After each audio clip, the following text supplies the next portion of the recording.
ተናስተልን የተወደዳችሁ የቀቢ ኒውስ ቤተሰቦች በዛሬው መረጃችን ዓለም አቀፋዊ ውጥረቶችን፣ የተፈጥሮ አደጋዎችና ታሪካዊ ክስተቶችን የያዘ አዳዲስ መረጃዎችን ይዘንላችሁ ቀርበናል።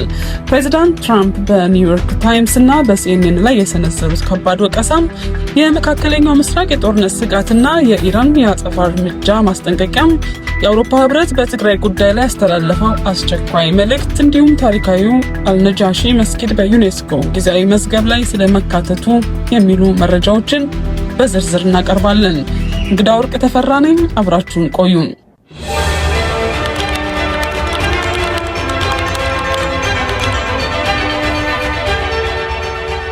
የአሜሪካው ፕሬዝዳንት ዶናልድ ትራምፕ በታዋቂዎቹ የሚዲያ ተቋማት ኒውዮርክ ታይምስ እና ሲኤንኤን ላይ ትችት ሰንዝረዋል።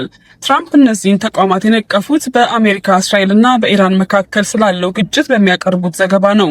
ፕሬዝዳንቱ በኦቫል ኦፊስ በነበራቸው ቆይታ ሚዲያዎቹ ደደብና ለአመጻ የሚቀሰቀሱ ዘገባዎችን እያሰራጩ ነው ብለዋል። እንደ ትራምፕ ገለጻ ሚዲያዎቹ ኢራን በጦርነት እያሸነፈች እንደሆነ በማስመሰል ሐሰተኛ ምስል ለመለጠፍ እየሞከሩ ነው። ትራምፕ አክለውም ኢራን በወታደራዊ ረገድ የደቀቀች ናት፣ ምንም አይነት አቅም የላትም ሲሉ አገራቸው ያላትን የበላይነት ለማረጋገጥ ሞክረዋል።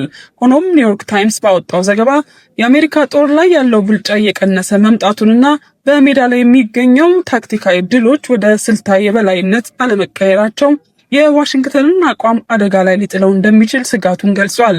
ይህ በትራምፕና በዋና ዋና ሚዲያዎች መካከል ያለው ፍጥጫ የጦርነቱን መረጃ አያያዝ ይበልጥ አወዛጋቢ አድርጎታል።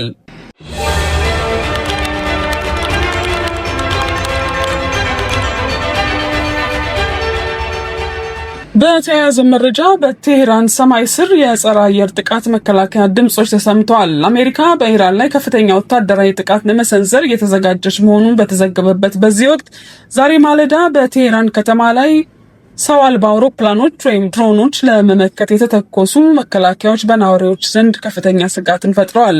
በሌላ በኩል ኢራን የአሜሪካን ዝግጅት ተከትሎ በዛቻ የታጀበ ምላሽ ሰጥታለች። ዋሽንግተን ጥቃት የምትፈጽም ከሆነ በገልፍ አካባቢ ባሉ የአሜሪካ ይዞታዎች ላይ ረጅምና የሚያሰቃይ የአጸፋ ምላሽ እንደምትሰጥ ዝታለች።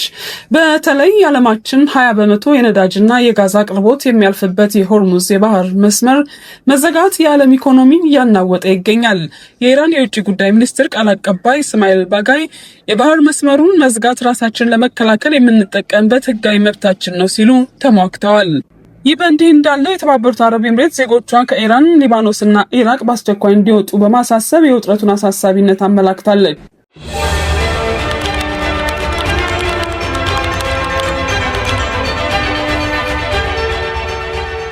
ወደ ተፈጥሮ አደጋ ስናመራ አርብ ዕለት በኔቫዳ ግዛት 4.9 መጠን ያለው የመሬት መንቀጥቀጥ መከሰቱን የዩኤስ የጂኦሎጂካል ሰርቬይ አስታውቋል። መንቀጥቀጡ የተከሰተው ከሲልቨር ስፕሪንግ በስተደቡብ ምስራቅ 19 ኪሎ ሜትር ገደማ ርቀት ላይ ሲሆን ጥልቀቱም 12 ኪሎ ሜትር አካባቢ እንደሆነ ታውቋል። ምንም እንኳን ንዝረቱ በነዋሪዎቹ ዘንድ ቢሰማም በሰው ህይወትም ሆነ በንብረት ላይ የደረሰ ከፍተኛ ጉዳት አለመኖሩ ተገልጿል። 5000 ገደማ ህዝብ የሚኖርባት ሲልቨር ስፕሪንግ አሁንም በንቃት ላይ ትገኛለች።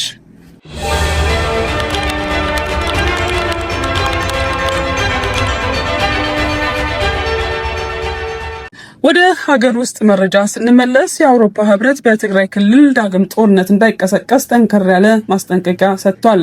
ህብረቱ ባወጣው መግለጫ በክልሉ እየታዩ ያሉ እንቅስቃሴዎች ወደ አዲስ ግጭት ሊያመሩ ይችላሉ የሚል ከፍተኛ ስጋት እንዳለው ገልጿል። ማንኛውም አይነት ልዩነት ያላቸው አካላት ችግሮቻቸውን በሰላማዊ መንገድና በውይይት ብቻ እንዲፈቱ ያሳሰበው ህብረቱ የሰላም ስምምነቱ አደጋ ላይ የሚጥሉ ድርጊቶች በአስቸኳይ እንዲቆሙ ጥሪ አቅርቧል።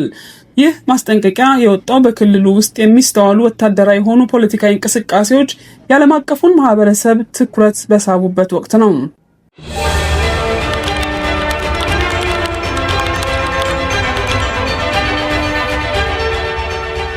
በመጨረሻም ጥንታዊው የአልነጃሺ ቅዱስና ታሪካዊ መስጊድ በዩኔስኮ የዓለም ቅርሶች ጊዜያዊ መዝገብ ላይ መስፈሩ ተረጋግጧል።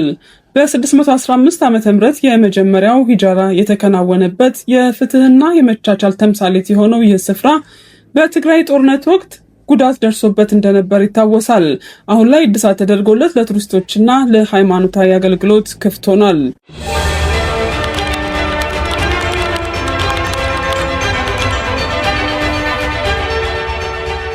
የተወደዳችሁ የቀቢ ኒውስ ቤተሰቦች ለዛሬ ያሰናዳንላችሁ መረጃዎች የተከታተላችሁትን ይመስል ነበር። መረጃዎችን አጠናክሬ ያቀረብኩላችሁ እንግዳ ወርቅ ነበርኩ።